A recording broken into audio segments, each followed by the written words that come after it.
Hello everyone, this is Vindy Critic, and today I'm going to talk about Les Miserables. Of course, this is a major motion picture that's out right now that I've yet to see, but I definitely want to. There are several big movies that have come out lately or are about to come out that I want to see, but none more than Les Miserables. And I have a kind of a background with it, but at first I was friggin' hyped for the movie. Then I grew a little skeptical, and without looking too in depth, I'm seeing what ratings it's getting, and now I feel like my skepticism is coming to fruition. I should have made a video about this earlier, but I've been really busy lately, and I don't really have a ton of time to spare anyway, so I'm just going to kind of get right to it. I don't remember exactly how I discovered Les Miserables, but I discovered it several years ago, and I'm going to admit I didn't read the 1,400-page novel by Victor Hugo, but I definitely looked at a lot of plot summaries. I learned, how the story went. I learned all the events of the novel, without reading it, pretty much. Which, trust me, I'm not the person to do that, but it is one of the best stories I've ever heard, as far as the way it goes. I don't know how it flows on the pages, but as far as the actual events and the elements in it, it's great. And then I saw the 1998 movie with Liam Neeson and Jeffrey Rush, and I enjoyed that movie more than others, and a review for that is coming up in the next couple of days before I see the new one. But when I saw that movie, I was like, yes, this is officially one of the best stories I've ever seen. And it's a very interesting topic. And then I learned they were making a movie, and I'd heard about obviously I'd heard about the musical before, but I'd never actually seeked it out, because I don't remember if I mentioned this in a prior video, because I haven't made many, but I think I meant to. I'm not against musicals, and they're actually, I tend to enjoy musicals more than not, but they're not the first movie I necessarily want to see. And they're probably in the middle as far as this. I'd rather see a musical more than a horror movie, And some musicals can be very good, like some I'll be reviewing later, But there are also musicals that can just drive me nuts. So, for that major reason, I didn't really seek out the musical Les Miserables. I was happy with the 1998 movie. Yeah, I was happy with it. I'll get to that in another video. But anyway, I heard they were making another film adaptation with Hugh Jackman and Russell Crowe, and at the time I was like, yes! I forget if I just didn't see it was a musical or they hadn't announced it yet, but surely they had announced it. I didn't see it though.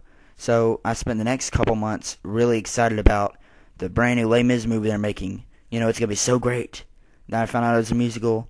I got a little disappointed, but I knew that it was a very popular musical. I knew it was, widely loved.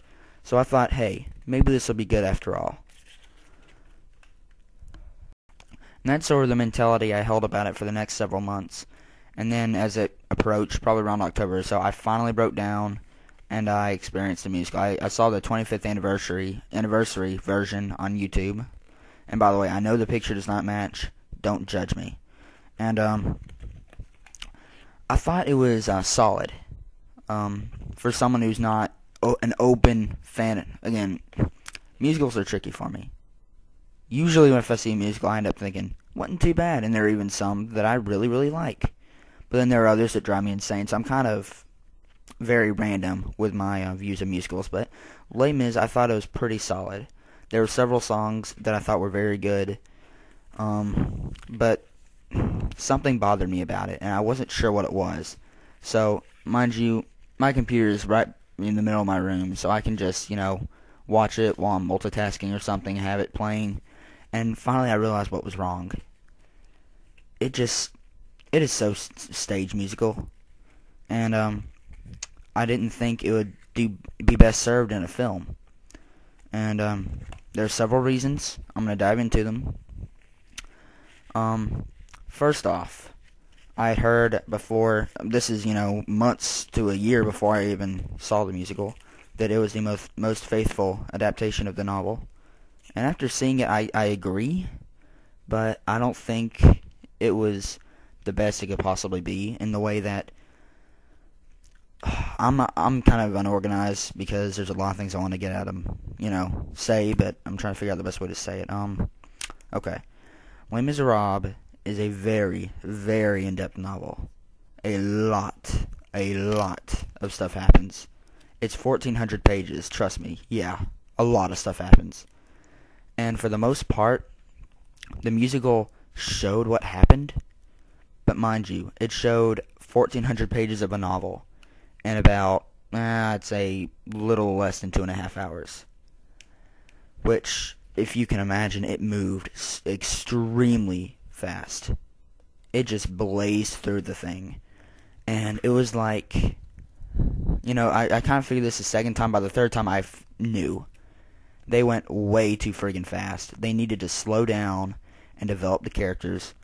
And I don't want to say this because I feel like I'm going to get attacked, and I feel like there may be a reason, but it didn't connect with me. I thought the songs were good, very good, in fact. Some of the best songs I've ever heard in a musical. A couple of them were.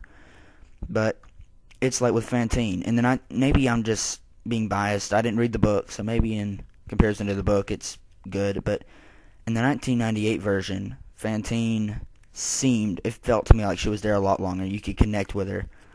And the characters kind of played off each other. Like Javert and Valjean in the 98 version, my God. They had tons of screen time together not knowing they were enemies. So they kind of were able to develop a bond. See what I'm saying? So when Javert finally figures out that Jean Valjean is Jean Valjean, it's more meaningful because they kind of developed a relationship, not necessarily a friendly one, because Javert kind of suspected it all along, but when he finally figures it out, he's like, I knew it! And it's more impactful because, it's been drawing out and it reaches this climax. And I hate to keep using the word, but it's more powerful. That's the best way to describe it. And I don't know if that's how it was in the novel. Again, it's 1,400 pages. I've got to imagine a lot of the stuff that happened while Valjean was the mayor happened in the novel. I can't assume because I haven't gone, 1,400 pages in depth. But if this didn't happen in the novel, then I think the film did a good job fleshing out their relationship. And even more importantly, Fantine. Because, again, maybe I need to rewatch it because it's been a while since I saw the 98 film. I'm not going to lie. But when I saw it, it felt like Jean Valjean and Fantine, they really connected. And, it wasn't necessarily a love relationship, but he cared for her.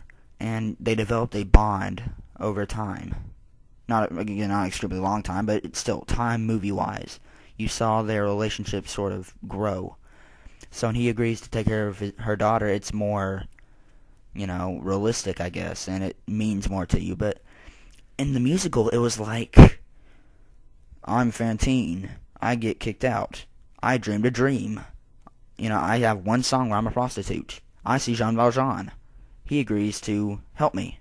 And then the very next song later, she dies. And, just saying that real quick, not a whole lot happens to her.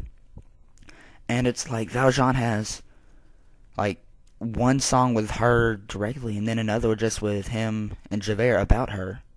So it's like, where did this raising her child come from? It's kind of random, and you don't really sense that they had a connection. Well, I didn't, at least.